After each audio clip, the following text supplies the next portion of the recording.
ಪಿತನ ಮತ್ತು ಸುತನ ಮತ್ತು ಪವಿತ್ರಾತ್ಮನ ನಾಮದಲ್ಲಿ ಆಮೇನ್.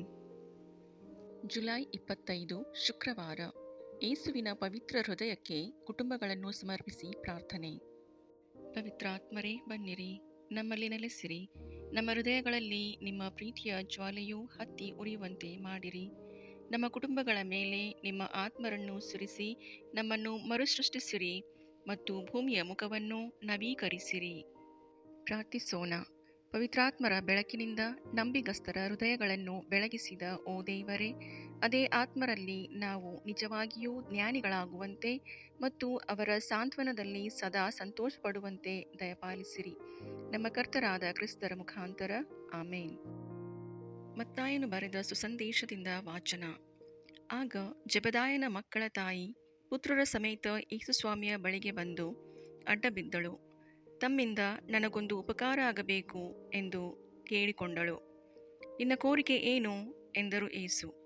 ಅದಕ್ಕೆ ಅವಳು, ತಮ್ಮ ಸಾಮ್ರಾಜ್ಯದಲ್ಲಿ ನನ್ನ ಈ ಇಬ್ಬರು ಮಕ್ಕಳಲ್ಲಿ ಒಬ್ಬನು ತಮ್ಮ ಬಲಗಡೆಯಲ್ಲಿಯೂ ಇನ್ನೊಬ್ಬನು ತಮ್ಮ ಎಡಗಡೆಯಲ್ಲಿಯೂ ಆಸೀನರಾಗುವಂತೆ ಅಪ್ಪಣೆಯಾಗಬೇಕು ಎಂದು ಕೋರಿದಳು. ಅದಕ್ಕೆ ಪ್ರತ್ಯುತ್ತರವಾಗಿ ಯೇಸು, ನೀವು ಕೋರಿಕೊಂಡಿದ್ದು ಏನೆಂದು ನಿಮಗೇ ತಿಳಿಯದು.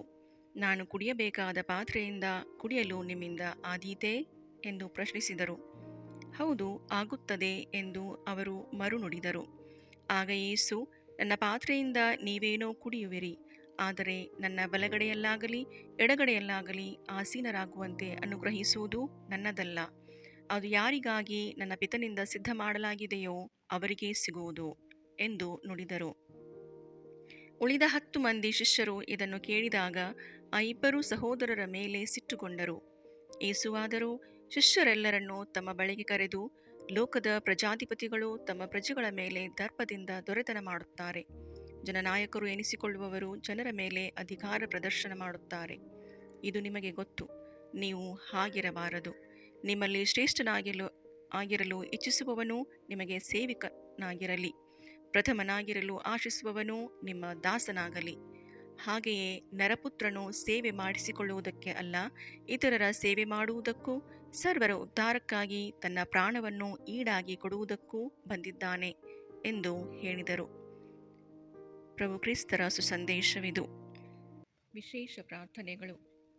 ಪ್ರೀತಿಯ ಯೇಸುವೇ, ನಾವಿಂದು ವಿಶೇಷವಾಗಿ ನಿಮ್ಮ ತಿರುಹೃದಯಕ್ಕೆ ನಮ್ಮೆಲ್ಲ ಕುಟುಂಬಗಳನ್ನು ಅರ್ಪಿಸಿ ಪ್ರಾರ್ಥಿಸುತ್ತಿರುವಾಗ, ಜೆಬೆದಾಯನ ಮಕ್ಕಳ ತಾಯಿಯಂತೆ ತಮ್ಮ ಕುಟುಂಬದ ಮತ್ತು ಮಕ್ಕಳ ಕುರಿತು ಸದಾಕಾಲ ಆಲೋಚಿಸುವ ತಂದೆ ತಾಯಂದಿರನ್ನು ನೀವು ಆಶೀರ್ವದಿಸಿರಿ. ಅವರಿಗೆ ಬೇಕಾದ ಎಲ್ಲ ವರಪ್ರಸಾದಗಳನ್ನು, ಶಕ್ತಿ ಮತ್ತು ಬಲವನ್ನು ದಯಪಾಲಿಸಿರಿ ಎಂದು ಪ್ರಾರ್ಥಿಸುತ್ತೇವೆ. ನಾವು ಕುಟುಂಬಗಳಲ್ಲಿರುವಂಥ ಎಲ್ಲ ಮಕ್ಕಳನ್ನು ನಿಮಗೆ ಒಪ್ಪಿಸಿಕೊಟ್ಟು, ನೀವು ಜ್ಞಾನದಲ್ಲಿಯೂ ತಿಳುವಳಿಕೆಯಲ್ಲಿಯೂ ಬೆಳೆದಂತೆ ನಮ್ಮ ಮಕ್ಕಳು ಸಹ ಒಳ್ಳೆಯ ಮಾರ್ಗದಲ್ಲಿ ನಡೆಯುವಂತೆ ಅವರನ್ನು ಆಶೀರ್ವದಿಸಿರಿ.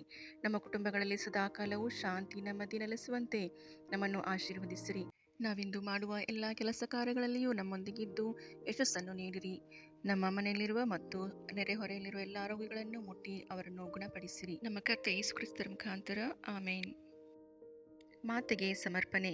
ಓ ನನ್ನ ತಾಯೇ, ನನ್ನ ಜೀವನವನ್ನು ನಿಮಗೆ ಒಪ್ಪಿಸಿಕೊಡುತ್ತೇನೆ.